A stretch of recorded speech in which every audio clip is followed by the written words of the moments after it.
And we're back. Another episode of Prospects of the Land. Wasn't the best week for our affiliates, but at the end of the day, still had a little bit of bright spots in there. But nonetheless, we are back. As always, Tate McKelly with me, my co-host, Nate Bobe. Nate, how we doing today? We are good, Taven. We have exciting news for the people because after teasing them with it and kind of lying to them, we finally will be at a Ducks game. It will be on Thursday. And it just so happens we're going to see a pretty good pitcher. If you don't Yeah. know, well, we'll tell you a little bit later. But we were already planning on going to the game. And then we found news that a certain pitcher was going to be pitching. And we just got more excited. So Oh, Thursday, yeah. I think it's a 6:35 game in Akron. We will be down there. But yeah, as you said, it was a little bit of a mixed bag overall. You had some guys. Do you have the banner to throw up there for all the people to look at? Yeah, good call Yeah, there. yeah, pull it up. Yeah, it was an interesting week to say the least.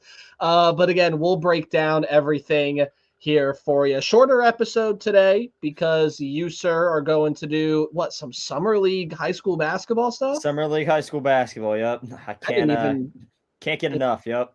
I didn't even know that was okay, that's a lie because you have your AAU tournaments and everything. Is it like that? I think it's separate. Yeah, it's just like high schools, pretty much just practice games for the summer, just getting them ready. So All I'm right. gonna go over there, All right. cover that a little bit, and yeah, should be Uh, fun. let's stick away from the professional stuff for just a little bit. You've been watching much college baseball? Have you watched any of the regionals? I have not. I've been busy wrapping up some high school baseball stuff here. Got a And, Perry softball team going to the Final Four, so pretty busy with some of that uh, stuff. But of course, the Women's College World Series going on right now.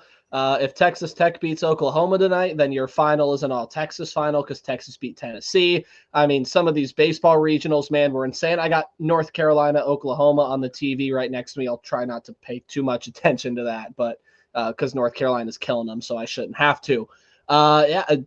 Dude, baseball, softball, the diamond sports are in full swing, man. You got to love it. oh yeah, Softball is coming to an end. Good luck to your Panthers. If any of you are fans of any team still alive in a Women's College World Series, root on for that. Otherwise, just watch some good softball, watch some good baseball. Softball is going to wrap up this week. Baseball super regionals are this weekend. But today's Championship Monday. There are a lot of game threes going on in the NCAA baseball tournament, and it's been a lot of fun. I've had squeeze play on, which if you don't know what that is, it's something ESPN Plus offers, and they have 6 games going at the same time. You kind of have to sit really close to the TV to figure out what's going on. But same thing you do with March Madness. You put up all 4 games, yeah. they do it. Yeah, I've never got myself into college baseball. Always just been Major League Baseball and then the minor leagues. This is the first year that I have really gotten into the collegiate baseball thing. I didn't follow much throughout the season, but usually I get really invested when the super regionals and then the College World Series. Because remember, I used to live in Omaha. I would go to the College World Series Yeah. every single year. But now that I'm away from that, I missed it. I really had nothing else better to do. Threw on Squeeze Play and watched a ton of collegiate baseball, a ton. Number 1 seed Vanderbilt is out. Number 2 seed Texas is out. Oregon, who's number 5 team in the country, got the 12 seed, and they went 0-2. They didn't even win a game in their regional that they hosted. Wow. It's been crazy. Some 4 seeds in regionals making good runs, but yeah, again. But this is not a college baseball show. You're here to learn everything going on with the Cleveland Guardian affiliates teams. Taven, mixed bag, but we check in on the Lynchburg Hillcats, who have been tearing it up this week. Taven, we do have some unfortunate news. Jogly Garcia is going to be on the 7-day IL. Taven, I don't know exactly when that happened, but I know it did happen. You told me before podcast, so I'll trust you. Yeah, I want to say around Thursday or it might have been Friday. I think that's when I saw that tweet come across my phone. Friday or Saturday from Guardians Right. Prospective. So And if you remember last week, we kind of said, well, why is Jogly Garcia missing this start? Well, that's because he was hurt. So 7-day IL, hopefully nothing too serious. When you go on the 7-day, doesn't appear to be so. It's not the 10-day, so it's not like he could miss 2 or more weeks. probably going to miss a week, maybe a little bit extra, and then he'll be back. But without him, Taven, the Lynchburg Hillcats, 4 of 6 is what they ended. No, 5 of 6, I should say. Yeah, 5 of 6. Yep. Against Fredericksburg. If you want to go ahead and pull up what exactly, or I should say where Lynchburg sits in the standings now. Again, they're chasing Carolina, which is the really, really big series that a lot will be watching. So while you pull that up, I will run through the results for all the fine people. Tuesday, game 1 did get postponed, so a doubleheader Wednesday to open the series, and Lynchburg was able to sweep that 5-0 game 1 and a 3-2 win in game 2. They scored a run in the bottom of the 8th to take the lead, ended up shutout pitching there in the top of the 9th to shut out the Fredericksburg Nationals. They did lose the game on Thursday, 7-6. Pretty back and forth game from my understanding of it, but just a game that Lynchburg could not get done. A lot of scoring early in that one. But again, the Nationals win that one and then able to win out there. They did win Friday due to a walk-off, and they won that game on only 5 hits, by the way. It was an 8-7 win, and then swept the weekend 8-5 on Saturday. And then yesterday on Sunday, a 3-1 pitcher's duel, but they were able to pull it out. Taven, before we start talking about who did what and who was good this week, got to know where do the Hillcats sit right now after winning 5 of 6? Yeah, so at a record of 31-20, you're sitting 3 games behind Carolina. Not bad. Obviously, still going to make up some ground, and that series is going to really that's going to be the deciding factor on who gets, that whoever takes the first half of the season. But only 2 wins behind. You have 4 more losses than Carolina, and that's really where it's starting to get you. You played more games than them, so obviously they have a couple more that they're going to make up. Got to hope that they lose those to get you some more ground. Maybe if they can drop 2 out of the 4 that you haven't played, that'll get you a game. So absolutely. We now are going to conjoin the Tommy Hawk stolen bases counter with our Lynchburg Hillcat recap. So Taven, tell us about our favorite base stealer, Tommy Hawk. 42, only had 1 the week prior, so a little bit of a slow week. Comes back, 5 of them. 47 for Tommy Hawk. He's almost at the 50 mark, and we are just at the start of June. I mean, come on. So we had said before that if he was able to get to the 50 mark, or maybe we didn't say this outright, but we alluded to it. If he was able to get to the 50 mark by June, then that was going to be like absolutely extraordinary. Well, he's really, really close to that. Taven, his production has kind of slowed down a little bit, and I think that's due to I've watched a couple of Hillcats games, and I think that's due to teams just starting to figure him out, checking on him more, going with some different pickoff moves, and just trying some different stuff to keep him at bay. Obviously, that's only going to do so much. You got a guy this talented on the base paths. He's going to end up stealing bags no matter how much stuff you actually try. But that's being shown that teams are defending him better in the stolen, or I should say in the caught stealing numbers, because he did get caught stealing twice this week. Yeah, like you said, I mean, you're going to go through slumps as a hitter. I think the production's really going to go up and down with the bat. It's just when you get on base, what is he able to do? Taking those walks, I think, is a big part of his game, because the way that Tommy Hawk plays baseball is just get on, and he's going to make you pay on the base pass, and that's what he's been doing. Did get caught twice this week, so a little bit unusual for him in that sense. But again, 5 stolen bases 1 week, 3 shy of 50, and we're in the second day of June. Absolutely unbelievable. Taven, there really is no other player like him in minor league baseball. Yeah. Even when you look at Major League Baseball, there's really no other player like Tommy Hawk. He still leads minor league baseball in stolen bases. Aspel Gonzalez, I don't believe, stole a base this past week. So now Tommy Hawk is 7 up on Aspel Gonzalez, who has 40. He's second throughout all of minor leagues, and the next closest minor leaguer to those two across everything, I believe, stands at the AAA level, and he's got 33. The name is slipping my mind. But Tommy Hawk, also to your point, a guy that draws a lot of walks, has drawn 37 of them on the season. What did he do this past week? He only drew 2, so a slow week in drawing walks for Tommy Hawk, but he's drawn 37 on the year. That sets him second in the Carolina League at the single A level. He is only 4 behind Reese Walling of Carolina, but Reese Walling also has nowhere near as good an OPS, nowhere near as good a batting average, and doesn't even steal bases. He has a goose egg in that department this year. So really is no other player like Tommy Hawk, one of the great contact hitters that, again, Taven, we keep saying this guy's just going to continue to rise. Right. And like you said, I mean, the dude has amazing contact, and that's one of the biggest, keys to his game. I think along with the walks, you can't walk the guy because if you do, he's going to get on, he's going to make you pay. And a walk is essentially as dangerous as a base hit for this guy. So you're going to have to pitch to him, and with his contact, and he's able to hit the ball, as we've seen with the batting average, he's able to, hurt you in the box. So just the way that he's able to produce just in the play, on the plate, getting base hits, walks, he can just do it all, and it equally kills you, just being a pitcher, regardless of what he does. If you want to take the graphic away, I do want to mention one thing that I actually heard on Guardians broadcast. It was about Jose Ramirez and how Jose probably could steal a lot more bases than he does, but he doesn't believe in meaningless steals. Like, he doesn't steal a bag just to steal a bag.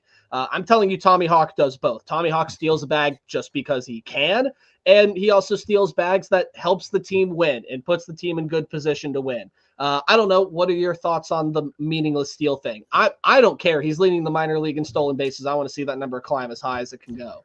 I mean, if you're a guy with speed, I really don't believe in the whole meaningless steal type of narrative. I mean, yeah, it's smarter to steal a bag in certain cases or not, but if you're safe, which Tommy Hawk, it seems like 90% of the time he's in there with ease, I don't really believe in a meaningless steal. Yeah, if you get picked off, oh well, but if you're able to obviously just get in there safe and advance a base, you're just helping your team out. So I don't really get the whole meaningless steal type of argument. And I think kind of thrown around. And I think 5 to 6 days out of the week, I'd agree with you on that. Maybe there's 1 or 2 days I'd wake up and be like, oh, there's pointless to steal the bag. But most of the time, like, if you can steal a base, steal a base. A runner in scoring position is better than a runner on first. So for sure. Anyway, we'll round the Tommy Hawk conversation by telling you what he did this week. 6 of 17 came around to score 7 runs for the Hillcats this week. Tommy Hawk had a slow leak last week. Back to doing what he did in this past series against Fredericksburg. 353 average, 450 on base percentage, and an 862 OPS. Tommy Hawk, one of the leaders as per usual for the Hillcats this week on the hitting side. We only have 1 home run hitter this week. It was Welbin Francisca, but Taven, he also continues to perform the way that this Guardians organization needs him to. 389 average, 400 on base percentage, slugged 556, had an OPS of .956, went 7 of 18, home run, tied a team high this week with 4 RBIs, 7 hits, none of them for extra bases besides the home run he hit over the fence, but also stole 2 bases this week. So, Taven, that's what you need out of Welbin Francisco on a week-to-week basis. Yeah, 100%. And like you said, I think the bats are really out this week for Lynchburg. I think that was the biggest part in their, 5 wins. You go 5 runs, 3 runs, 8, 3 again. And the pitching stepped up in those 3-run games. So just a complete, well-rounded performance by all these guys. And Welbin Francisco obviously leading the charge with the bat on the offensive side of things, him and Tommy Hawk. Ryan Cesarini went 4 of 13. That's a 308 average. Garrett Howe, he struggled a little bit, but did score 3 runs, knocked in a couple. So good production from him, even though the batting average doesn't look great. Jeffrey Mercedes hit 308. Bennett Thompson hit 308. 308 had 4 RBIs. Mercedes had 3. 500 batting average in 4 games from Nick Mitchell. Really, really good to have him back in that outfield. 7 hits in 14 at-bats, also stole a couple of bases this week.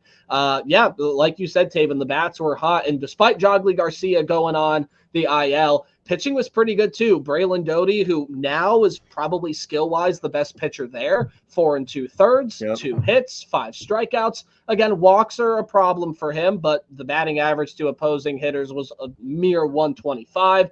Xavier Martinez actually got 2 wins this week, and in 2 games, 3 1/3, nothing.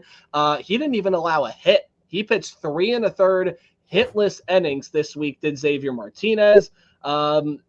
Sean Matson had 2 starts this week, 7 innings combined, only 2 hits, scoreless baseball for him. Rafe Schlesinger, they pulled him from a starting role, but he still really struggled out of that bullpen. Taven, he's probably the one guy you look at and say he really needs to pick his stuff up. But otherwise, Yujiri Alcantara in 2 games had nothing. Jesus Luna in 2 games had nothing. Again, you got some shaky starts from Melquis Hernandez and Jacob Zibin, but for the most part, this bullpen came in, pitched well. Top end of the rotation really pitched well. For the most part, the batting averages to opposing hitters look really good this week, and Lynchburg is rolling. Yeah, and one guy I think we, really have to talk about a little bit more is Nick Mitchell. I mean, he's been on absolute fire ever since joining this Hillcats club. He's hitting .417, and he had a heck of a series this week. And obviously, you're going to have a good series. I mean, just under 50 at-bats. He's at 48. But, I mean, just an instant impact from this kid, hitting .417. So, you got to love, what he's just been doing in this 3-hole for Lynchburg. We move on to High A. And, Taven, viewers are going to notice a theme here. It was a roller coaster as you move through. So 5 of 6 is what the Hillcats are able to take, and 5 of 6 is what Cedar Rapids was able to take from Lake County. Taven, we'll go right in. We do have some home run hitters. Wilfredo Antunez actually had a really good series, 2 home runs for him. Jose Devers with a homer, and Ralphie Velasquez had a homer as well. The batting averages here, Taven, really don't look that bad, but they just couldn't drive in a whole lot of runs. They did win the series opener on Tuesday. They won 4-3, but lost Wednesday 1-0, Thursday 6-2, Friday 6-5. I believe they got walked off. Saturday 3-2. And then they might have even gotten walked off again on Sunday in a 7-6 loss there as well. A lot of really close games. We'll notice that a theme with one of the other affiliates we'll talk about. But Taven, these batting averages look good. So let's stick on the hitting side of things for right now. 638 average for Wilfredo Antunez. Again, he had a really good week. OPS almost 1.2, 1.89 to be exact. Jose Devers hit 208, home run, 3 RBIs. You'll take it from him. Ralphie Velasquez is starting to get that average up. He hit 250 in 24 at-bats. So that's 6 hits. 333 from Jonah Advincula, 273 from Juan Benjamin. You even got a 333 out of Alfonso Rosario. So a lot of the guys that are performing, Taven, were performing. One slow performer, though, Christian Knapczyk, did not have himself a very good week. Esteban Gonzalez, the batting average was good, 263, but struck out 7 times. Again, for the most part, though, Taven, I'd say a very positive hitting performance. They just could not drive in those runs, man, at all. I'd love to see what their batting average with runners in scoring position was this week, because it couldn't have been good. Yeah, like you mentioned, I think the biggest part was just driving in those runs. They were able to get hits, but you couldn't string them together. And I believe that was, the biggest part of that Lake County loss. You got to be able to get guys in, string hits together. That's what they weren't able to do. You mentioned the batting averages look good. Tough to agree for some of them. I mean, it's really up and down with this Lake County team. You have, for example, you have Knapczyk, 295. All right. Then you go to a guy like Kevin Rivas, 103. Rosario, 291. All right. Dernetti, 196. So it's really up and down. Yeah, it's really up and down with this Lake County team. And you kind of just have to have a balance of guys to just be able to move the line, get the next guy up. And that's what they've struggled with. I would argue this entire season. It really showed in this series against Cedar Rapids. Well, specifically overall in the season, yes, I'd agree with you. But specifically this week, I thought the batting averages looked pretty good. Taven, the pitching was just not good. You only had 3 guys be scoreless, but neither of them, or I should say none of them, were starters. Josh Hartle gave up 12 hits and 7 runs in 8 innings pitched across his 2 starts. His batting average to opposing players was a 353. That's as worse as it gets, thankfully, out of the starting rotation. But Matt Wilkinson, honestly, had himself a pretty good day there. He did allow a run on a hit. It was a solo homer, but overall, Matt Wilkinson did pitch phenomenal in his 4 innings this week. Dylan DeLucia, he did okay, only 2 runs across 5 innings. Again, that's okay. Caden Favors, he did okay himself. Jackson Humphreys just did not do well, though. 4 runs earned. But even then, Taven, there are some of these numbers to where you could find that positive spin. But a lot of these batting averages are higher than what we normally see. A lot of guys out of the bullpen, Taven. That's where the struggle was in the pen this week. Yeah. It just goes along with the pitching staff, like you said. Even if your starter would give you a solid outing, then the bullpen would, just come in and not really hold up their end of the game. And I think that was again another leading factor. A lot of things go wrong. You lose 5 of 6 against any team. Not a lot's going to go your way the entirety of the series, but I think you kind of hit it perfectly. I mean, runners in scoring position and then the bullpen, I would argue, were the 2 biggest factors of just dropping 5 to 6 this week.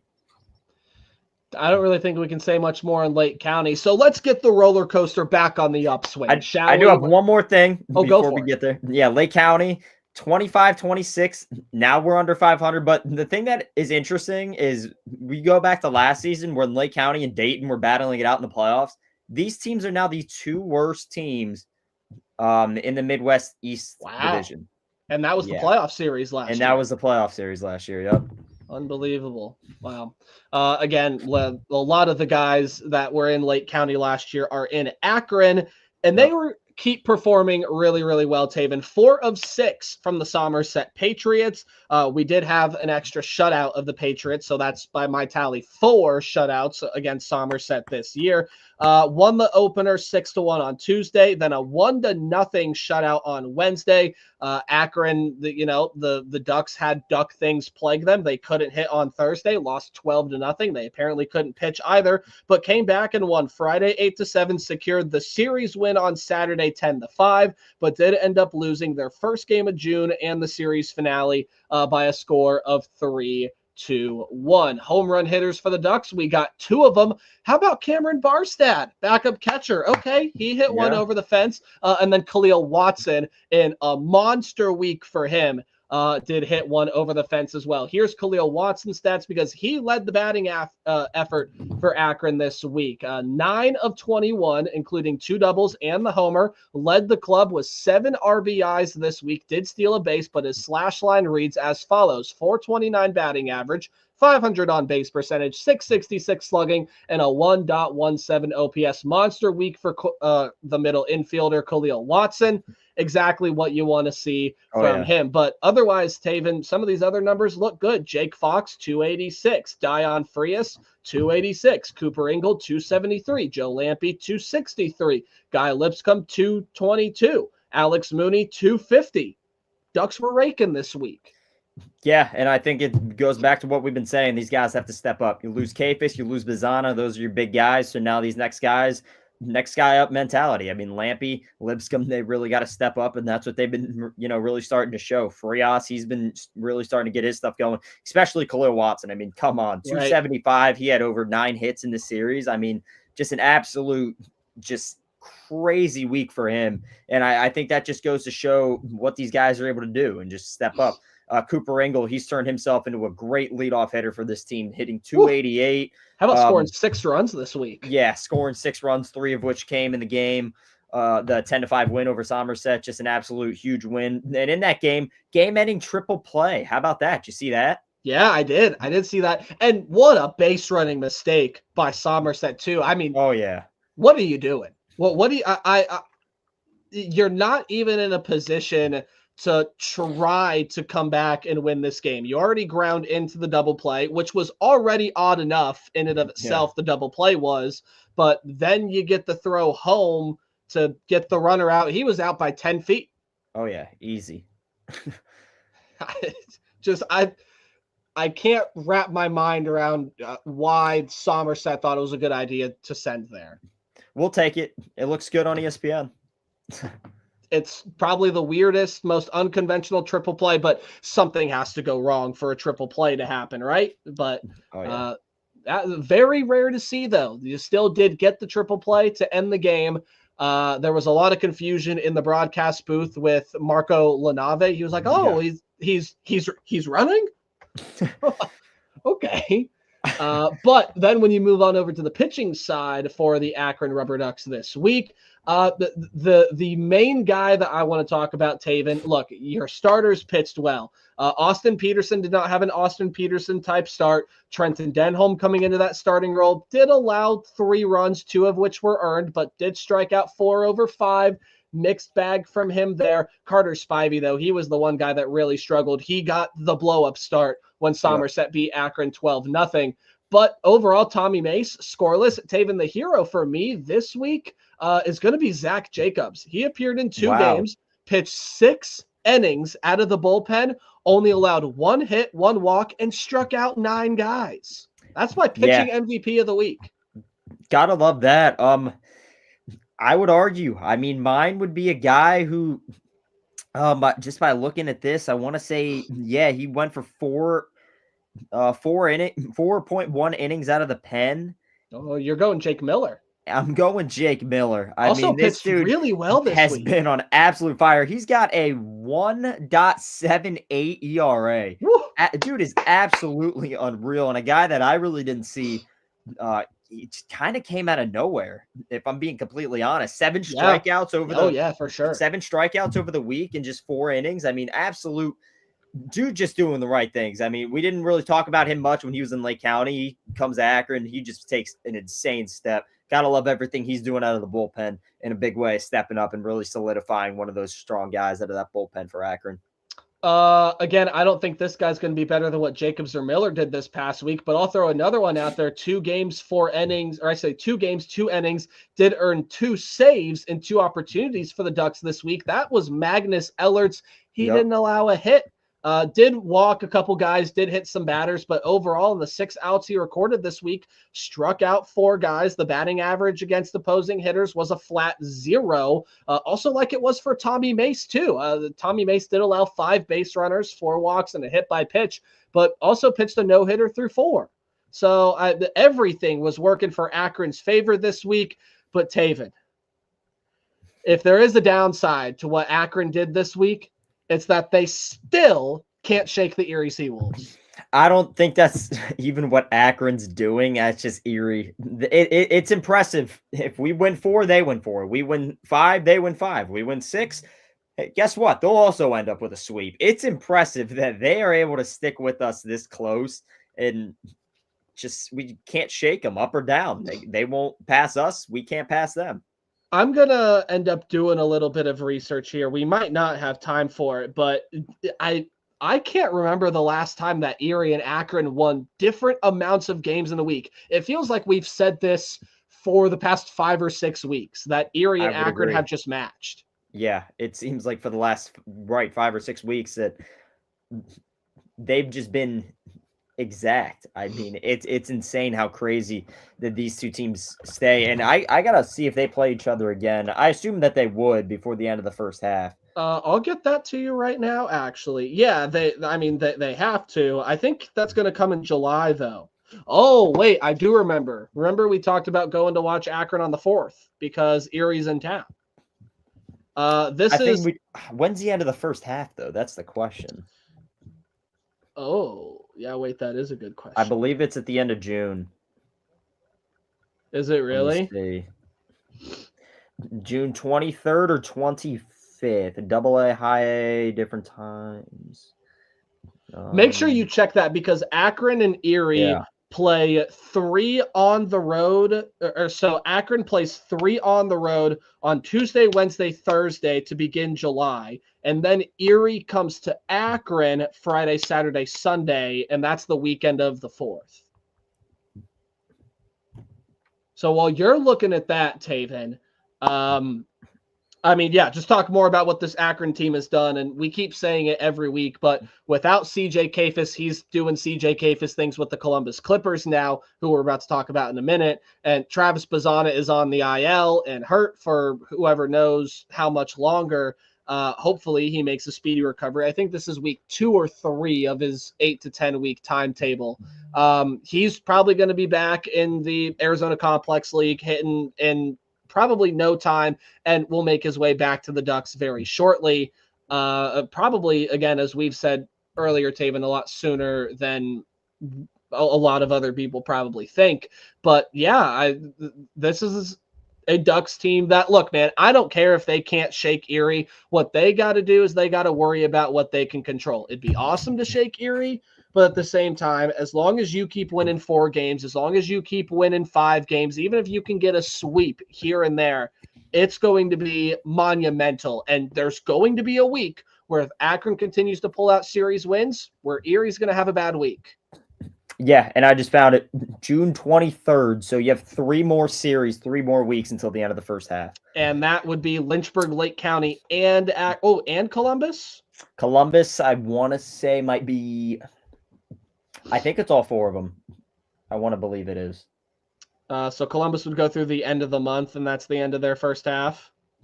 Yeah, so for Akron, Wow, you would have the Bay Sox, the Yard Goats, and then Portland, the Sea Dogs. So 3 more weeks. You would not play Erie. Yeah, but we'll do the schedule recap later. Yeah. And honestly, now we'll throw that segment in there. I'm glad we know that information. Now we'll throw a segment in there, but we still got to talk about these Clippers. Taven, I don't want to talk about them for long because yeah, you lost. Not a game. You lost 6, and 3 of which were walk-offs. So and 3 straight games, might I add. You lose. So, by the way, the Clippers did play on Memorial Day. It was a 4-1 loss. Okay, whatever. You can come back and try to, pad things out after a day off on Tuesday. Well, you got shut out on Wednesday, 5-0. Okay, the Bats get rolling on Thursday. And Taven, this is an opportunity Thursday, Friday, and Saturday. They had the lead at some points, a fairly commanding lead going into the 9th. You get walked off on Thursday. You get walked off on Friday. You get walked off on Saturday. And everything just hit the fan for this team on Sunday. Another close loss, 4-3. How? Pitching was not great. I will say that was probably and to be the more driving specific. factor. And to be more specific, bullpen pitching was abhorrent. We are going to dive into all of that later, but first let's start with the positives, Taven. The Bats were rolling. Some guys were performing really, really well, and Columbus was a home run factory this week. Brayan Rocchio, I think we're going to see him get back up to the majors here at any point because he has been shredding AAA while he's been in Columbus. 2 home runs this week. Jonathan Rodriguez, 2 home runs this week for him. David Fry, welcome back to Cleveland, by the way, made his first appearance yesterday against the Angels, struck out in a pinch hit at bat, but it's okay, King. We still love you. He hit a home run while he was still rehabbing in Akron, and then Petey Halpin went yard for the Clippers this week as well. But I mentioned Rocchio and Jonathan Rodriguez. Both of those guys had over a 1. OPS, at least a 300 batting average this week.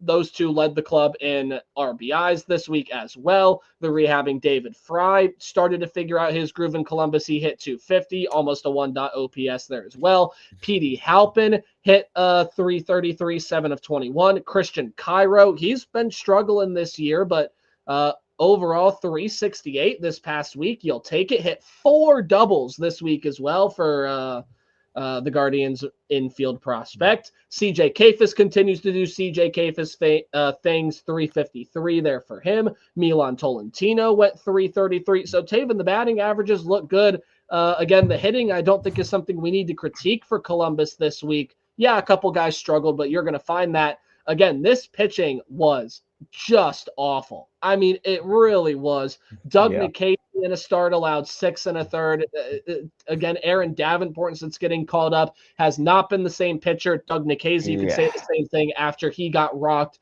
in his major league debut against Boston. Zach Kent came on for 3 games this week. 2 1/3 ERA of 7.71. Ryan Webb couldn't close things out. Bradley Hanner couldn't close things out. Mikolajek and Misiazek, their numbers do look good, but Luis Frias allowed 3 runs in 2 2/3 out of the bullpen.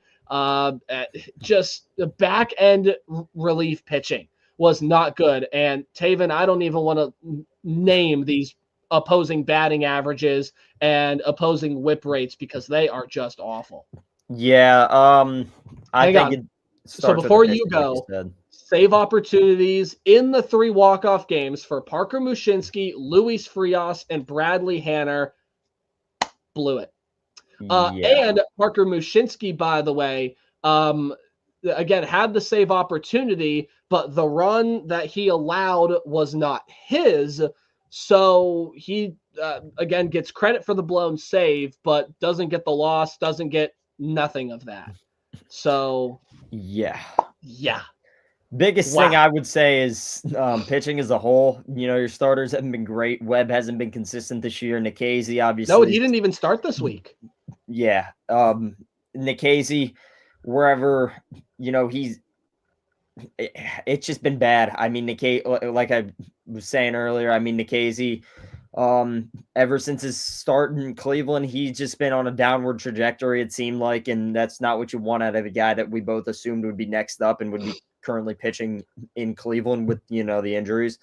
My boy Davenport, he has not been great either. If there's one little bright spot in Columbus and in the pitching, I would say it has been Parker Messick this week. 5 innings pitched, 6 Ks, no earned runs. So he's been strong. He'll be, in my opinion, the next guy up 1,000% with the way that things have been going. But like you said, I mean, this Columbus team really just doesn't have a bullpen that we've seen. I mean, Tanner Burns, He hasn't been great this year. Mikolajczyk, he hasn't been great. Alaman hasn't been the guy that we know. So, I mean, all these guys just really haven't been performing to the way that we thought they've been. Hanner, he was lights out in Akron last year. He's been up and down this year. He's not been one of the worst guys down there. But again, this bullpen just really needs to figure their things out, because if those starters end up giving you a good game, as Messick did, the bullpen really, it's their job to, keep it going. And they just haven't been able to do that. And we really, really didn't see that this past week. Yeah, not at all. Taven, the first half is ending for all these minor league teams on June 23rd. So before we dive on into that segment, though, and talk about where teams sit and how they can get up there, I do want to go ahead and do our storylines. We didn't do storylines last week. Odd week, we get it, but we are doing storylines this week. I am going to go first. As we just sort of established with the roller coaster this year, Taven, I kind of feel like our affiliates right now are like the handles in a shower. You turn it a little bit too far one way. Oh, they get really, really hot. Have a great week. Again, not necessarily a bad thing, especially if you like hot showers. Then you're turning it back the other way, and it's like ice cold. It is just horrible. Right now, I think all of these affiliates, for probably the exception of Akron, I think even though Lynchburg's in a good position, they can still delve into this conversation too.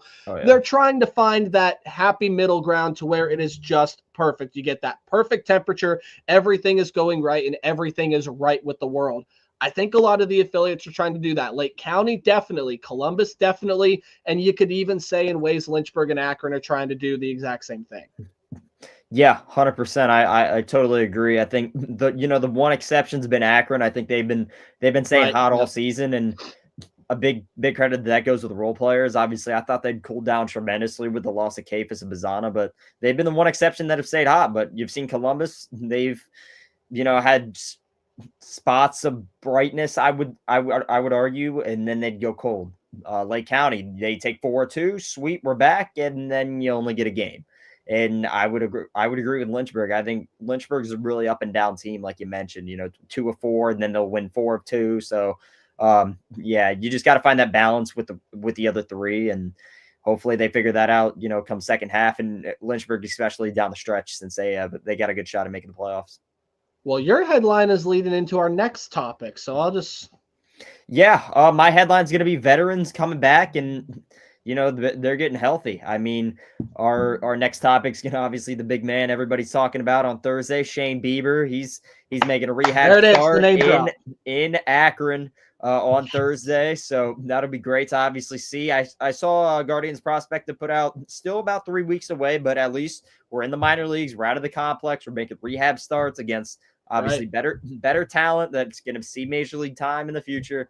So there's that. And then stuff that ties into that. David Fry, we saw he got a pinch hit at bat, so great to have him back in a DH spot. And especially in a role where, Noel's bad. It hasn't been hot. Santana, he hasn't been on fire necessarily recently. And that's, just great to see David Fry coming back, maybe give you some more power in that lineup.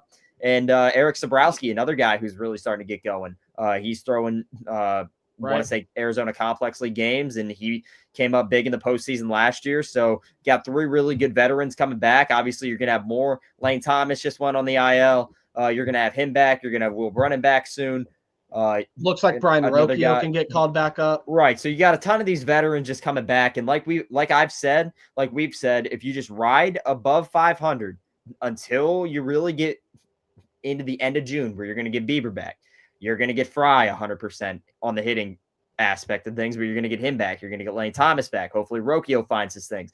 Sabrowski, what did have Walters. He went down. We got to see how bad that was, but just have a ton of these veteran guys that you didn't have at the beginning. There, Trevor Stephan, another guy they were talking to during one of the games. They were interviewing him. So just got a ton of these veteran guys coming back, and hopefully that they can just provide what they did before they went down with the injuries.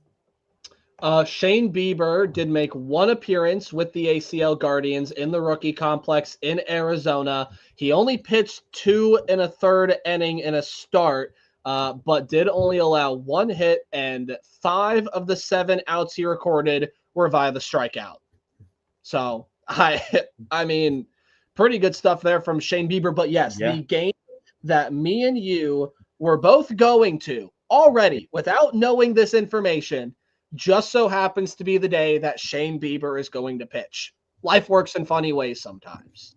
It does. We didn't even know each other were going either. I think you texted me, and then I texted you. We were going up, but I texted you. Real fun. I think I texted you Thursday or Friday, and then Friday or Saturday was when the news came out, and you sent it to me the very next day. So we didn't know, because we're all going with separate families and things like that. We didn't even know each other were going. But now we're going to get to meet up there. If any of you are going to be there on Thursday, or maybe now you'll want to be there, go. It'll be a lot of fun. Go watch Shane Bieber.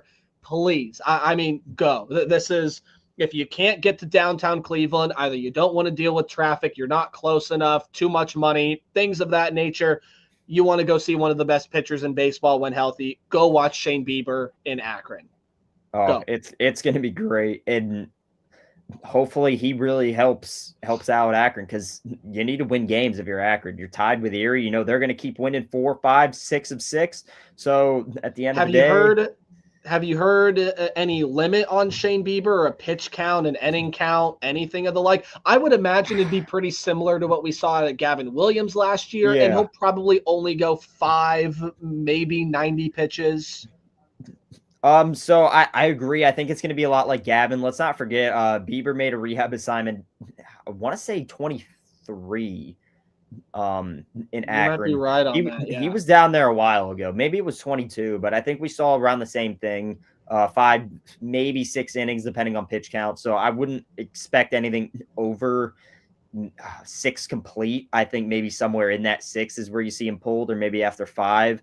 I think it's, they're really going to start him out slow. You don't want the dude to get injured again, but I assume it's going to be around 5, maybe 6 innings if the pitch count's really low. Right. I forget where Bieber's fastball usually sits. I think it sits around 97, 98. I was thinking 96, 97. Okay. There. So I don't expect Bieber's velocity to be that high. I would probably like to see 92, 93 at the very least. That would be a really good sign. Yeah, I agree. I'm really interested to see what he was doing down in the Arizona League. Again, I assume Guardians prospect has to have that somewhere. Again, I listed off his stat line, but I haven't seen a whole lot on what his velo looked like. On top of the start, of course, as all pitchers do down there, he threw a ton of bullpen sessions. I mean, like a ton. So yeah, we'll definitely see again Shane Bieber on Thursday. So excited for that. Yeah, we were a little off. His fastball velo has been sitting at 93 in games for MLB. So really, that's a lot lower than I thought it would be. Yeah, I remember having a conversation about like his velo wasn't where it used to be. Like 2019, I was looking at it. It was like 95, 96, but obviously injuries add up a little bit here, a little bit there, and now it's currently sitting at around like 93. I mean, his breaking stuff is still great, and I will throw this caveat out there. When he does inevitably get back to Cleveland, which looks like it's going to be a lot sooner than people think, maybe he stays with Akron or gets bumped up to Columbus for the rest of the first half, and then late June, early July, we can see Shane Bieber come back, which is a whole lot sooner than what I think some people thought. But again, Shane Bieber, when you get Tommy John like that, you get placed on the IL list. Major League Baseball usually is pretty good about giving guys, especially coming back from Tommy John, that leeway to rehab and get back from injury and just things of that nature. Maybe we can see Shane Bieber throwing, at the very least, he'll be high 80s. Maybe we see 90 out of him in Akron on Thursday. I'd like to see that at tops and see what kind of movement his breaking stuff has got. Gavin Williams, during his rehab starts in Akron last year, I don't think got blown up. I don't think he ever got blown up. No, he pitched great. I think I want to say like 5.5, like scoreless. The one game I was at, I was fortunate enough to interview him after. That was when they were the Perros Calientes, right?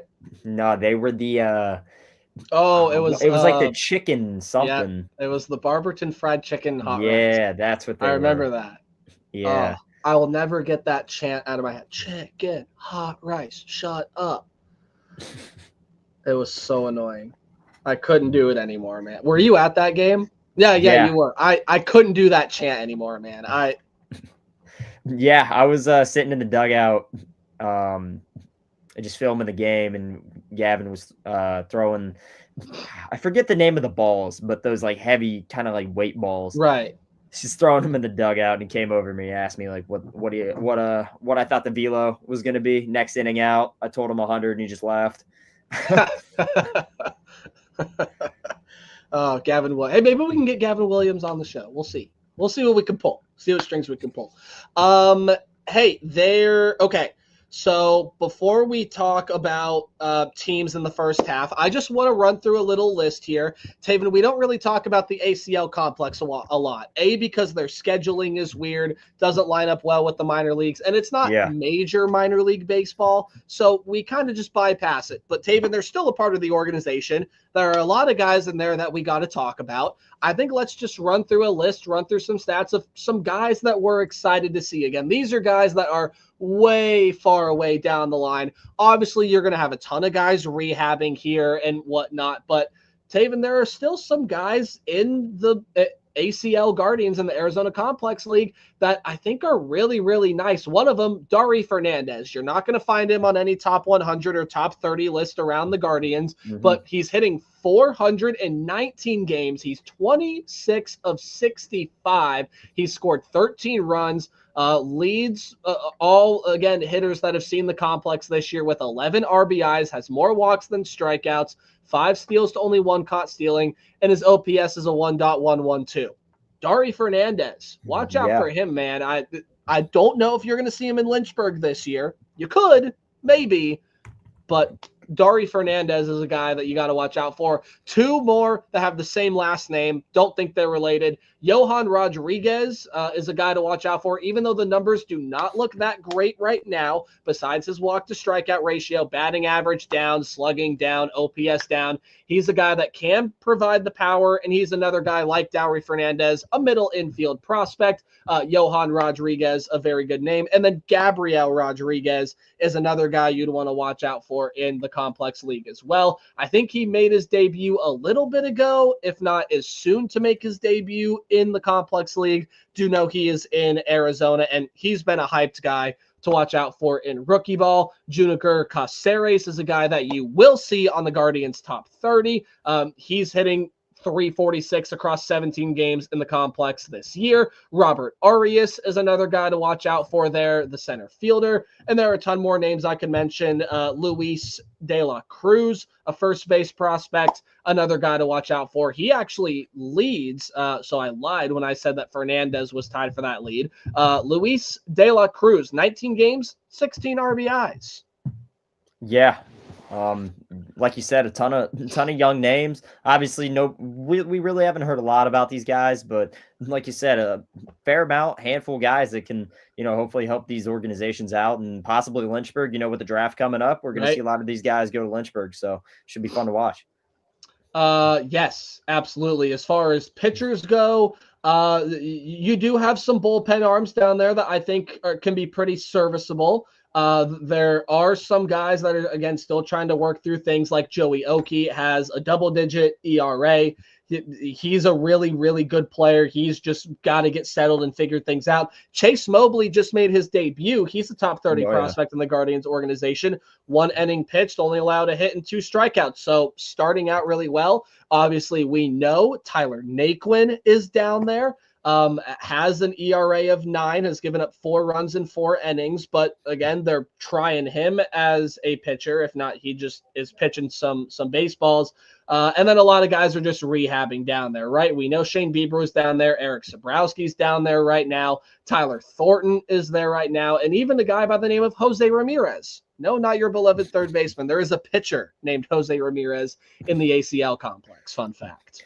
Gotta love that. Yeah, look, one guy you mentioned, Chase Mobley, really high on this guy. Loved him when we took him last year. Only 18, so you took him out of high school. So most of the time when you take these high school kids, you put them in the Arizona League and just kind of test them out, see what stuff they got and let them learn. And that's what they're doing with Chase Mobley. One inning pitch, only allowed 1 hit, struck out 2 guys. So love to see what he's doing early.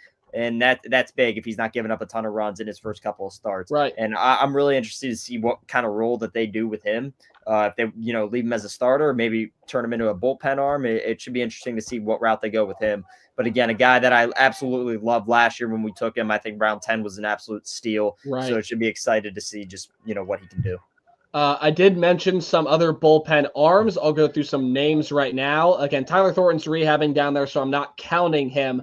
But Jolvis Perez, he's pitched in 7 games this year, has a 1.35 ERA in 13 and 1/3 innings pitched. He actually leads all players in innings pitched besides one, a starter in Keegan Zinn, but his ERA is not great. He leads all relievers in innings pitched, does have 2 saves and 2 opportunities, has only allowed 11 hits, 3 runs, only 2 of them earned all season long. He's not a big strikeout guy, but he does pitch outs, which you really like to see. And then 2 guys towards the top of the strikeout leaderboard. Rowdy Rivera, 2-0 record in 9 appearances out of the pen, .79 ERA in 11 1/3 innings pitched. He's only allowed 3 hits in that time while striking out 20 batters. And then Angel or Angel Perez, however you pronounce the first name, 3.27 ERA in 7 games out of the pen for the ACL Guardians, 21 strikeouts, only 3 walks, and only 4 earned runs over 11 innings. So there are some good players down here, man. There are some guys that are playing really well. Again, all of those names and some more, could we see up with Lynchburg? Could we not? Are they going to get some time in ACL? Remains to be seen. Again, the farther down you go in minor leagues, it gets harder and harder to predict who's going to come up. It's a crapshoot when you're talking about the ACL, but those are just some names to keep up here and keep an eye on. Who knows? Maybe if one of these guys gets a call up to Lynchburg, we'll be talking about them. Not a whole lot of transactions this week, though, otherwise. Really no trades, no movement. The minor leagues, Taven, are, again, starting to figure themselves out, which is also why I said the shower handle thing earlier in my storylines. Now the rosters are getting more set. You're coming to the end of the first half. You're starting to find just the right temperature where the guys can cruise. Yeah, and I think, like you said, coming to the end of the first half, I think that's a big reason why we aren't seeing as many moves. Most of the time, you see that after the first half ends. It's kind of this 3-week period where I don't think we're going to see a lot of movement. I think the Guardians are just going to, let the affiliates ride what they have for the end of the first half and then make some adjustments from there. So should be real interesting. And, looking at it with 3 weeks, I think Lake County's kind of out of it. I think we all agreed that Columbus is out of it for the first half, but we saw what Columbus did last year. They did the same kind of thing. Weren't great the first half, and then second half they won it. Akron and Lynchburg, really, especially Akron, but Lynchburg, really solid shot to make it. It's going to come down to that Carolina series where I believe that they have to take probably at least 4 out of 6. And if they can do, they get a really, really strong case for playoffs. But same thing with Akron. I mean, you just got to keep battling Erie, and you do that, you should come away with the first half. So it should be real interesting for those 2 affiliates to see what they're able to do. Columbus probably out of it. It would be really, really tough. They have to really get back into the swing of things, and Taven, their schedule is just not favorable. They're 10 games back in the division right now. But again, we saw what Columbus did last year, right? First half was not good. The Mhm. first half was just not good for Columbus. I think they were the worst team in the International League West. And then they were the best team in the International League West in the second half by a long shot. It was not Yeah. particularly close. So maybe Columbus can go through a similar storyline, but there are quite a bit of teams struggling at Columbus's level this year. The Louisville Bats, the Omaha Storm Chasers, the Gwinnett Stripers, all of those teams right there. They are all within a game and a half of each other at the bottom of the International League West standings. Not as bad, though, as what is going on in Norfolk. In Norfolk, Virginia, 20-36. They have the worst record there in the International League. But again, Columbus, as you said, Taven, probably out of it. They have the Toledo Mudheads coming up next. They're sitting second. They're right up there with Nashville to try to compete for that spot. Then they go on the road and play Buffalo for 6. Again, another tough customer. And then you're at home to finish off the first half against the Indianapolis Indians. Yet another tough customer there for the Clippers. Toledo sits in second. Indianapolis sits in third in the International League West. And then on the other side, Buffalo's probably the one team that, hey, if Columbus wants to just get some momentum rolling into the second half, you got to take some games from Buffalo. They are tied for second to last in the International League East. Yeah. I would argue that they're probably out, but if they're definitely out. Yeah. Mathematically, no, but just with the way they're playing, the other teams are playing, it's going to be really hard. But on the bright side, if you are a Columbus fan, you look toward that second half, you got a lot of pieces that I believe will still be there with you and, are getting some experience now and should hopefully turn it up. Like, I think Davenport's going to be a really big piece. I believe Messick, if he stays down there, same thing with him. So I think, you're going to have pitching. The hitters, I think, will just be fine. The bats will stay hot. Again, a lot of those younger guys, as in Petey Halpin, he's going to get a ton more experience. Only question mark with if you're Columbus for that second half, though, is can that bullpen figure it out? I haven't seen, bright spots out of that yet. It did last year. Hopefully, these last 3 weeks, they can figure it out and then really turn it up in that second half. Yeah, absolutely. Lake County, a similar story, man. They are actually farther back in their division than Columbus is. 11 games back of first place West Michigan, which is actually their next series. They have to go on the road and play 6 games in West Michigan to try to, again, make up some ground. Good luck. But then you do play Dayton. They are the worst team in the Midwest. Well, second worst team in the Midwest League right now. So, Taven, honestly, looking at this Lake County, I don't give them a particularly great chance, but if they can at least earn a split against West Michigan, you do play Dayton and South Bend to close out the first half, who are the 2 worst teams in the Midwest League. Now, what we've seen out of the captains this year, are we confident in them winning 4, 5 of 6, even getting some sweeps? Probably not. They've had a lot of splits this year. But if you're looking for 2 opponents back-to-back to ride the momentum wave into the second half and try to turn this ship around, pun absolutely intended, then, yeah, Dayton and South Bend are the 2 perfect teams to do that against. Yeah, like you said, I think you just, you put the first half behind you. You really look for the future now and look what they're able to do. And like you said, I think that Dayton series is really, really where they're going to have to take at least 4 or 5 and really start to turn the ship around, like you said.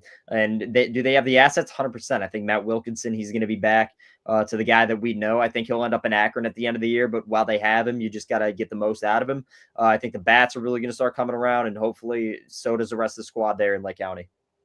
Taven, would it be crazy to say for Lake County, if you want to find that positive spin on this? Catching West Michigan, I just don't think is going to happen. That team looks way too good, the high A affiliate for the Detroit Tigers. But you're only 2 games back of Great Lakes, and you're 3 games back of Lansing, and you play the 2 worst teams in the Midwest League. I would really be okay, and I think it's very viable if Lake County can push for second to end the first half. How many are they out of second? They're out 3 games out of second. They're only 3 games behind Lansing. Yeah, then for sure. I think, like you said, West Michigan, they're going to kind of run away with this division in the first half. But 100%, I mean, you're playing the 2 worst teams in the division coming up, and, you really get your stuff going against them. I think you're in a good spot going forward for momentum and just lock down second place, which obviously is going to help with confidence and everything else going on in Lake County. Right. Correct. Well, shall we dive on into the two affiliates that actually have a shot to win their first half, that have a good shot? Again, Columbus and Lake County mathematically are not out of it, but you play 18 games and they're both double-digit games back. A lot would have to go right. Taven, who do you want to start with, Lynchburg or the Ducks? I vote Hillcats. Yeah, let's go Hillcats.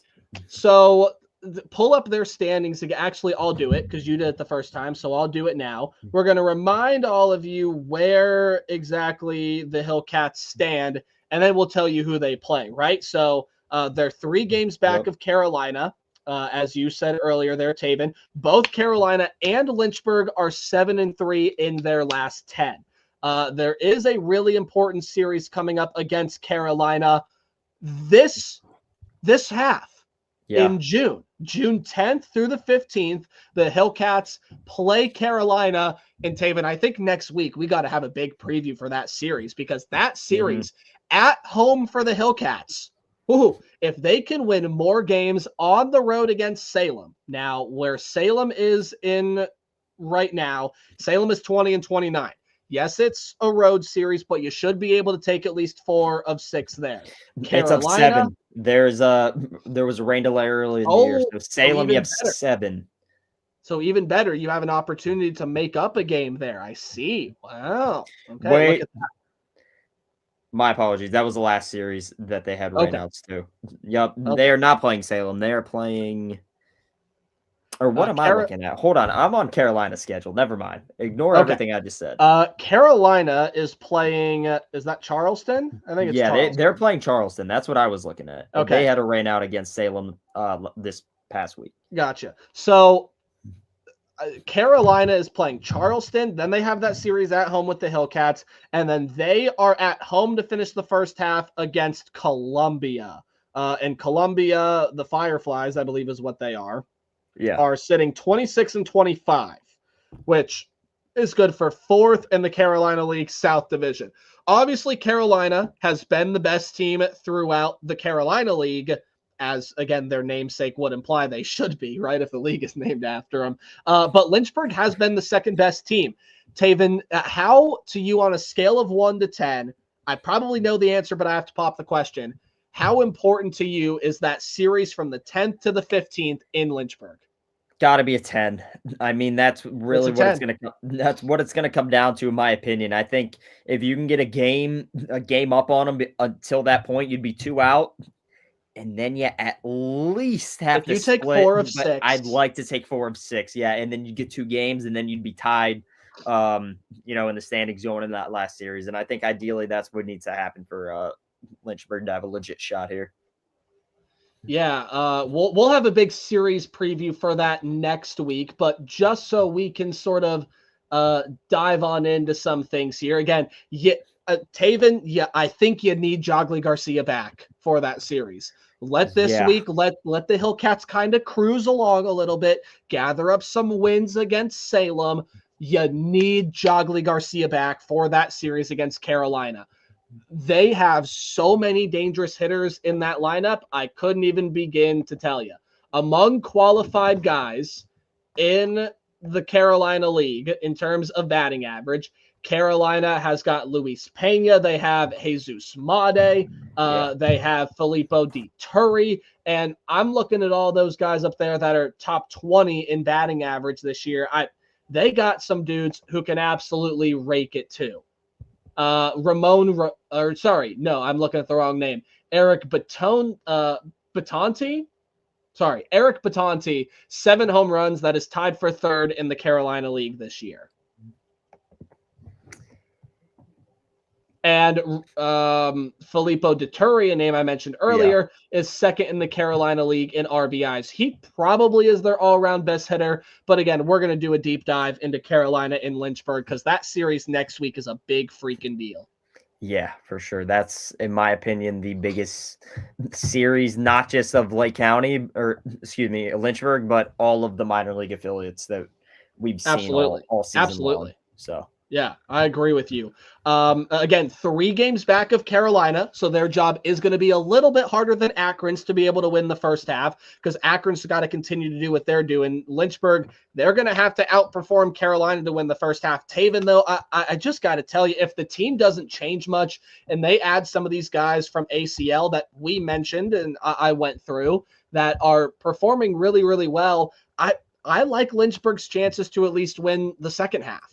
If Yeah, they I can't really. close it out in the first, you'd like to do it in the first, but if they Oh can't, yeah. love their chances to do it in the second, especially with a healthy Jogly Garcia. So I mean, yeah, I kind of have argued the fact that like a second half, especially in the lower like single A, your team's going to change drastically. I mean, you're going to have a ton of guys go up to Lake County. You're going to have a ton of new draft picks come in. So I would probably take it for the second half, when we get there and how this team performs. But I think for the first half, they really have a great shot at this. They're only 3 out. You Like you play the said, team ahead of you. it's going to come down to that series. And that's what's fun about the minor leagues. You get September scenarios in the middle of June. You got to love to see that. Love it. And I think if Lynchburg if they take 4 or 6 against the Mudcats, I think you're in a really, really good shot. All right. Again, we will be previewing that series heavily next week. Akron will probably end up doing a heavy preview of them the following week because, again, for the past 5 or 6 weeks, Akron and Erie have been like this at the top of the standings in the Eastern League.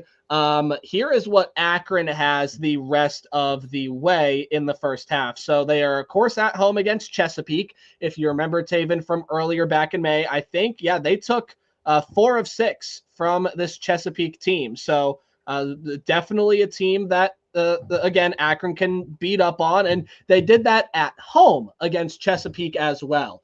The Erie's last series is at home against Chesapeake. They are at home against the Richmond Flying Squirrels and then on the road against Altoona. So for Erie, it goes Richmond this week, Altoona next week, and Chesapeake the week after. We'll tell you where they are in the standings here shortly. But for Akron, you're at home against Chesapeake this week. Then you go on the road to play 2 series against cross-divisional teams. That's the Hartford Yard Goats and the Portland Sea Dogs. Yeah, you look at this, I think Erie has the way easier path, so it's just going to make it harder on Akron. You look at Richmond at the bottom of this Eastern League Southwest, 15 and 36. They're terrible. Yeah, they're terrible. Their run differential is minus 84. Chesapeake 23-27. Again, they're above Richmond, but again, the fifth best team in the Eastern League Southwest Division. And then Altoona, not a bad team per se, but they're still under 500. They're 24-27. So Erie, they're lucking out with their schedule, and they're having the easier half of it really come up when it matters. Akron, you're not playing tough teams per se, but you're playing good teams. You're not getting away easy. You play Chesapeake, both teams do. So you got that. But the 2 different ones that they're playing is Hartford, a game under 500. So they're kind of similar to Altoona. Here's where it's different, though. Hanging around. Erie gets Richmond, the worst team in the league by far. You have to go on and play Portland. 27-21, just 5 games back of Binghamton in their division. 27-21, that's a pretty good record against a pretty good Portland team. Right. Ton of nice Red Sox prospects in that system at the AA level. So that one's going to be a tough series. So, and here's what's definitely interesting too about Chesapeake. Again, the rebranded Bowie Bay Sox, or Bowie, however you say it. When Chesapeake plays at home, they are atrocious. They are 7-17 at home. Taven, they're 16-10 on the road. They got the top 2 teams in the division in road scenarios. Yeah. So for some reason, it's a team that just finds their groove when they are away from home. But Akron Akron does have the best home record in the Eastern League Southwest Division right now at 18-6. Erie not too far behind them at 19-8, though. Yeah, and you look at those 2 things, Akron has the best record at home, and Bowie's 16-10 on the road. So both those factors are going to come in, and Akron's at home, Bowie's on the road. And we'll see, the outcome of that. I think Thursday is really going to help us tremendously with Bieber on the mound. That'll get, whoever the starter was That going should to be a win. Yeah, and whoever the starter was that day, they'll get an extra day or rest. Maybe Akron will pitch 2 starters instead of putting a bullpen arm out there. So it's really just going to help you the rest of the series too, getting more assets and having a starter just be able to come in a relief scenario too. So it's going to be a big week. The next 3 weeks are huge, but I would argue, you really got to get in front and somehow miraculously you win one more game than Erie. Yeah, hasn't happened yet. And Taven, you kind of indirectly said it, so I'll just sort of echo what you're probably thinking, and I'll say it outright. Erie has a much better shot to clinch the first half than Akron does. It's because of the schedule and really, Taven, just a lot of different things, right? Like Akron has probably overall played tougher competition than Erie up to this point. But again, they're sitting with similar records. So would that help Akron? Yeah, maybe. Well, maybe Erie has played the tougher competition. I don't know if either of them have played the Binghamton Rumble Ponies. I'm not sure, but another factor that goes into that is all right, say they are tied and they both, win the same amount of games, they each win out. Let's just say for our fake scenario, each team wins out. Cool. Erie would still get in because they took 4 of 6 when we played them. So, and they have played the Binghamton Rumble Ponies, by the way. They are the best team in the other division of the Eastern League, and that was a cool split. So Erie not giving us much to work with there either. But Erie and Akron do have the 2 best run differentials in the Eastern League. Akron has plus 70, which is a phenomenal run differential. Taven, Erie is 60 runs better than that. They are at plus 130. Just goes to show you. It goes to show you what that Erie team can do. I mean, just the bats are hot. They can pitch. They're a heck of a team. But obviously we are too, or we wouldn't be here with them. So right. And Erie's got everyone still there and healthy. Ducks don't have Bazana right now. If the Ducks had Bazana, I think I'd give them the chances just about even. But because of the schedule and that run differential and how good the offense and defense and just the overall level of baseball that Erie plays is, I think I'm going to give them the leg up. But again, Akron very much so can close in on them. They just have to somehow, some way continue. Well, first off, Akron has to continue to win series, right? They can't drop a series. They can't lose a series. They have to find a way to, I'd even say, avoid these splits with some of the easy series that Erie has coming up there. Again, we'll list them off again. Chesapeake, Richmond, and on the road against Altoona, probably going to end up being that series where Erie could struggle. Akron just can't struggle. They got to keep the foot on the gas. They got to be all motors forward. And Akron's got to be able to really string together some series wins. I think they need to avoid any sort of split at all. I would argue the same thing. I think a split at this point is, maybe the equivalent of like a normal 2-4 series loss. I mean, at this point, you need to win games. Erie has the easier schedule. And especially when Erie gets to that Richmond week, that's going to be kind of my deciding factor for this. I believe they're going to take 5. That's this week, I think. Is it this week? Yep, it's this week. So you're in a scenario where, here we go once again, Akron could take 5, Erie could take 5. And I would argue if you're Akron, you have to take 5 because I believe that's what Erie's going to do. They're playing the worst team in the league. And talk about that run differential, it's one thing that Richmond's atrocious with, and I think that's where they're really going to kill them. Yeah, Richmond doesn't score runs. Erie doesn't allow runs to score.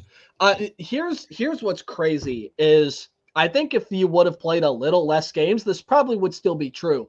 But Erie has almost allowed as few runs as Richmond has scored. Yeah. Like if you were to pull so for instance, here's really, this puts into perspective how good Erie is. If you were to swap the runs scored, Richmond would have a much better record than they do now. But if you take the 158 runs scored and put it with the Erie Seawolves, their run differential is still plus 14.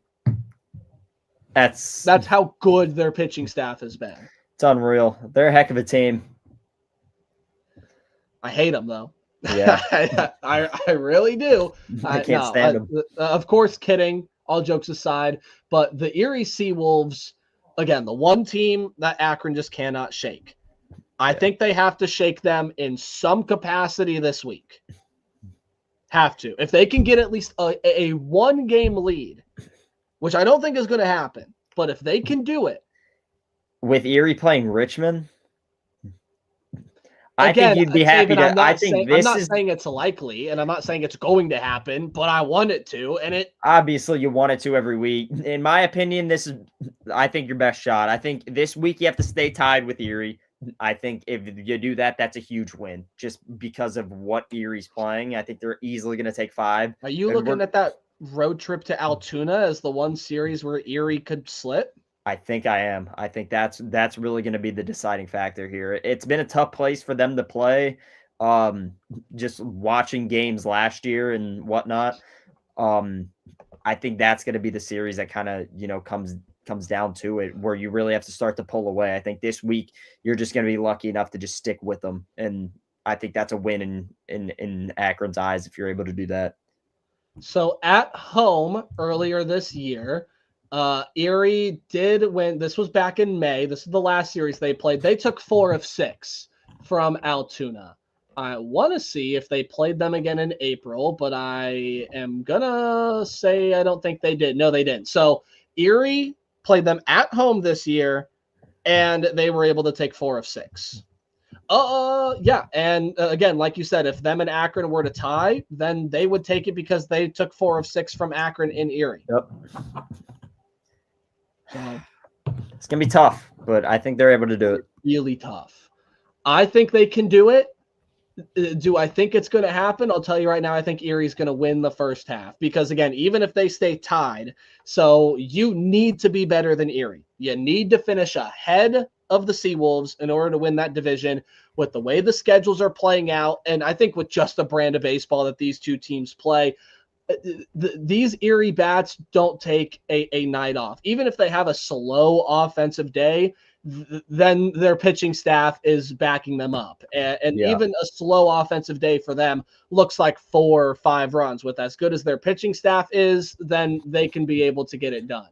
Akron, you can still see, again, flashes of what plagued them last year where they can't hit the broadside of a barn at all. Yeah.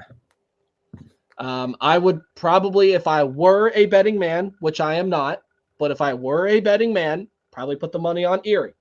Thank goodness I'm not a betting man. I'm a fan, love the Ducks.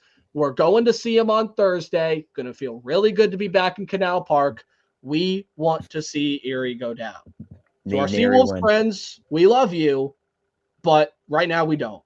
So we kind of want you to stop whatever you're doing and just not continue to play the brand of baseball you happen. But we all know that's not going to happen. Akron's going to have to make some magic happen.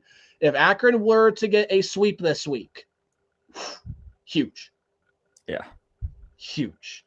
I don't know about you, but I'm going to be paying real close attention, not only to what Akron's doing this week, but also what Erie is doing this week. Oh, for sure. Yep. You got anything else to touch on? I don't. If you don't, I say we hit the upcoming schedules and we'll sign it off. Guards went 500 this week. Jose Ramirez is still hot, even though the 21-game hit streak did come to an end. It's okay. They got an interesting week coming up. They are on the road against the Yankees. And then they come back home against the Astros, whom they lead by half a game in the wild card race right now. So 2 really important series for the Guard Dogs coming up here. But again, it looks like Rocchio's going to come back. David Fry is back. They'll probably slowly work him into that batting lineup. Again, you're going to get Lane Thomas back eventually. You're going to get some of these other pitchers back eventually. Oh, but Andrew Walters. Oh, yeah. Oh, I feel so bad for Andrew Walters. Again, he started the year in Akron last year, and it was very much a enjoy him while you have him mentality because this kid is going to go big places. Was a big arm in the bullpen for the Guards last year and just was throwing a pitch, I believe, on Friday or Saturday, and it just didn't look good. Did not. Yeah. It did not look good at all. So again, big week for the Ducks, big week for the Hillcats. Again, if the Hillcats can draw within Carolina, you'll be happy. And as long as the Ducks at very least hold serve with Erie, if not, hey, let's let Richmond surprise, and hopefully Akron can get a game on the Seawolves. In all likelihood, you just want to stay with them. Yeah, for sure. You just want to stay with them. Again, schedules, since we start from the bottom up when we do reviews, we go top down. So as we said earlier, Columbus is going to be against Toledo. They are second in the International League West. Akron, again, is going to be at home against Chesapeake. We will be there on Thursday, and I will be in Columbus this weekend. So maybe I'll catch a Clippers game. We'll see. Lake County is going to be on the road, I do believe.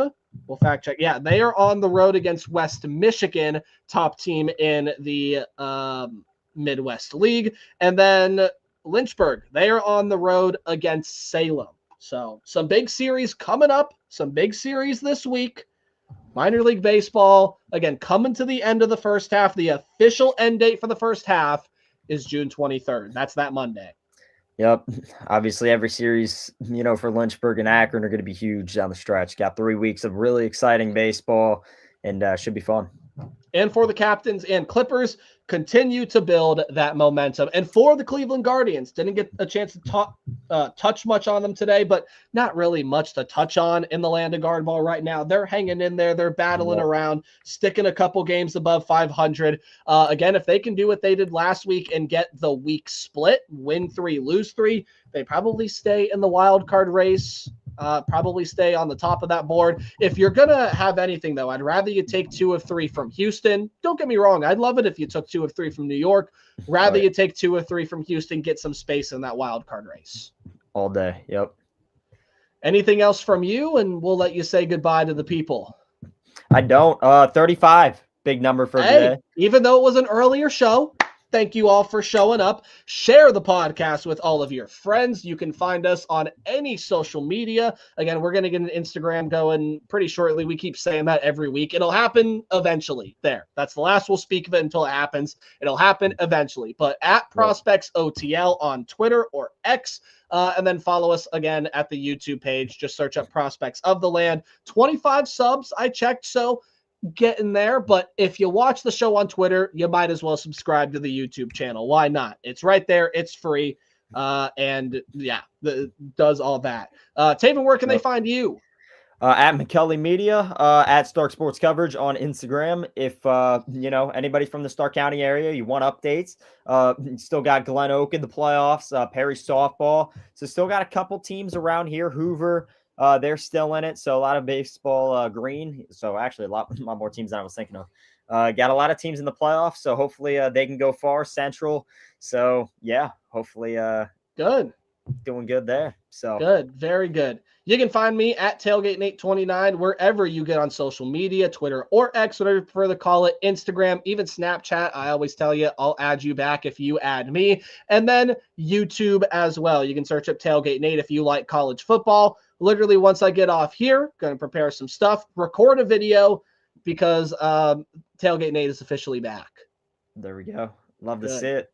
Predictions will start next week. We got 136 of them this year. Can we get God rest my soul. Can we get a little preview of who we think is going to win the Natty? I would be I won't give an official prediction right now, but I do think there are around 8 to 9 teams that can win it this year. Why not? We'll round out the podcast with some college football talk. There's no reason why Ohio State can't repeat. The best 2 players in the country on each side of the ball, Jeremiah Smith and Caleb Downs. So and then there are a couple of really easy ones. Texas with Arch Manning, as long as he works out and as good as advertised, then Texas is going to be a national championship contender. A lot of teams in the SEC. Georgia, they're going to be back, and a lot of people discounting them. I'd watch out for that. Don't discount Kirby Smart at all. LSU, I love Garrett Nussmeier, and you can't really defend Brian Kelly that much after what happened last year, but I love Garrett Nussmeier. Harold Perkins is coming back after tearing his ACL. Schedule is not too favorable, but hey, LSU, I think, is a talented enough team. Alabama, I think, is going to be much much better this year. They can get back there. And then some more teams out of the Big Ten. Oregon, why not? They were the number 1 seed last year. They lose a ton of production, have top 5 recruiting class, top 5 transfer portal. Dan Lanning's one of the best coaches in the country. And Dante Moore has waited his turn. I think he's going to explode in this system. And then Penn State. Penn State is very, very favorable because they've done a lot of things. They've done a lot of good things in the transfer portal. Go look at some of the names. A big name to know is Devontae Ross. He's a transfer in from Troy, and I think he's going to light things up at Penn State this year. Finally, Drew Aller's going to have some downfield weapons. They return Nick Singleton and Katron Allen. Drew Aller's back at quarterback. You lose some really key pieces on defense, but we all know what the defense is going to look like. And now Tom Allen was already really successful. You bring in Jim Knowles from Ohio State to be that defensive coordinator. He's going to be absolutely lights out. And Penn State is the interesting one because you look at the way that Michigan won their national title in 2023. I'm not going to entertain any of the cheating stuff right now because you can't take away the national title. That is absolutely ridiculous. No, and you cannot. You look at what Ohio State did last year. Everybody came back. They felt like they underperformed. They felt like they underachieved. And everybody, besides a couple of key pieces, you even saw it with Michigan and Ohio State, some key pieces left, but pretty much everyone else came back. And that's been the blueprint for the past 2 national champions. Everyone in the major aspect comes back. Michigan, where did they need help in 2023? It was on the defensive side of the ball, got some defensive transfers, won a national championship. Where did Ohio State need help? It was that linebacking room that they were able to get it. And obviously, yes, with quarterback and Will Howard leading them to a national championship. Where did Penn State need help? Wide receiver room. They needed downfield threats for Drew Aller. They got 3 of them. Trevor Pena, Devontae Ross, and one more whose name is escaping my mind right now that are going to be downfield weapons after their lead receiver, Harrison Wallace, hit the portal. And then there is one out of the ACC. He is my preseason Heisman favorite right now at Clemson. It's Cade Klubnik, and I think the Tigers are going to be back this year. That defense going to be simply ferocious this season. And Cade Klubnik, everyone called him a loser. They were down and out on him in the early parts of the career. Cade Klubnik is still living proof that you can sit in a program and develop and be a really good player. I think that was, Notre Dame. No reason they can as well. Marcus Freeman's going to have a quarterback that he can finally develop. No more transfer quarterbacks. CJ Carr is presumably the guy. A young wide receiver core is going to get a lot back and take a huge step this year, I think. Jeremiah Love is simply one of the best running backs in the business. You return him, and still a lot of good defensive talent with the Fighting Irish. Maybe you can throw Miami into that category. I'm not quite ready to say that with the Hurricanes quite yet. I want to see the way Carson Beck and things works out, as well as a couple other teams. Maybe a Big 12 team can be really good this year, but the Big 12 always beats itself up. I don't know. There's your slight college football preview. However, I am leaning towards Texas or Penn State or Notre Dame. Those are my 3 teams that I'm considering right there. So I'm going to keep mine brief. Michigan goes for 5 in a row this year.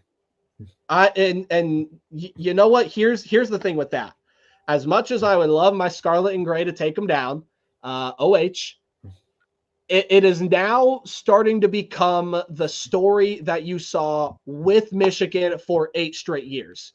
And that was, I'm going to pick Ohio State to beat Michigan until they can prove to do it. Yep. I think now you're at the point you have to pick Michigan. My thing until Ohio State proves you otherwise. My thing was this: last year was the best chance to win. We didn't have a quarterback. We didn't have our best offensive weapon in Colson Loveland, and our best defensive weapon in Will Johnson. And now we have a quarterback. And I would retaliate with the fact that again, look, you did lose a lot of pieces. Michigan did, but the Ohio State's game plan was the problem last year. They tried to play power nose football and thought it would work. Well, it didn't. You can't play the same style as your opponent and expect to win. You have to play to your strengths. I think Julian Sayin plays perfectly into Ohio State's strength this year. And quite simply, Ryan Day can't lose this game again. He just can't. I mean, that's what we all said last year, and yet he did. Again, this is the fun. You can go back. Look, I to be quite honest with you, sitting here as a college football fan, we can put all the biases aside for just 2 seconds.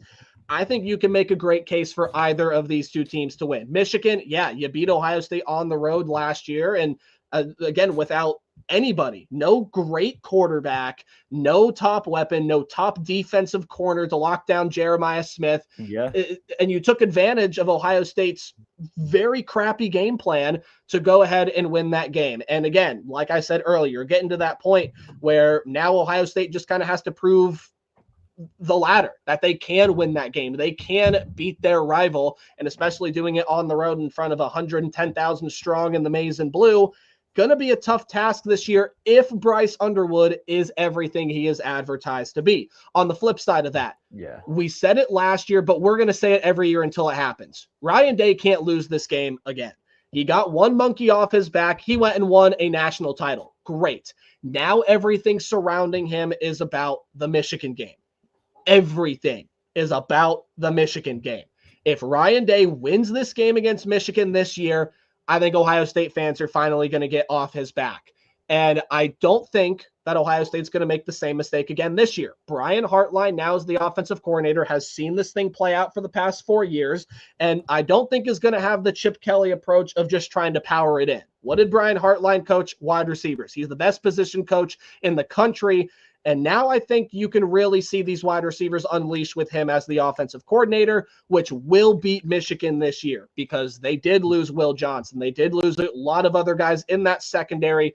If Ohio State plays to its strengths, there is no reason why they should lose this game. Again, I'll go back to the contrary. We've said the same thing for the past 4 years and it hasn't happened. So again, that is my completely unbiased review of the game. we'll see. Can't wait, man. We'll go at each other's throats. Maybe we'll do a special live episode of, we can react to Ohio State. Might have to bring Ethan back on for it. Oh, yeah. We got a little chippy that day, didn't we? We did. That was a fun one, though.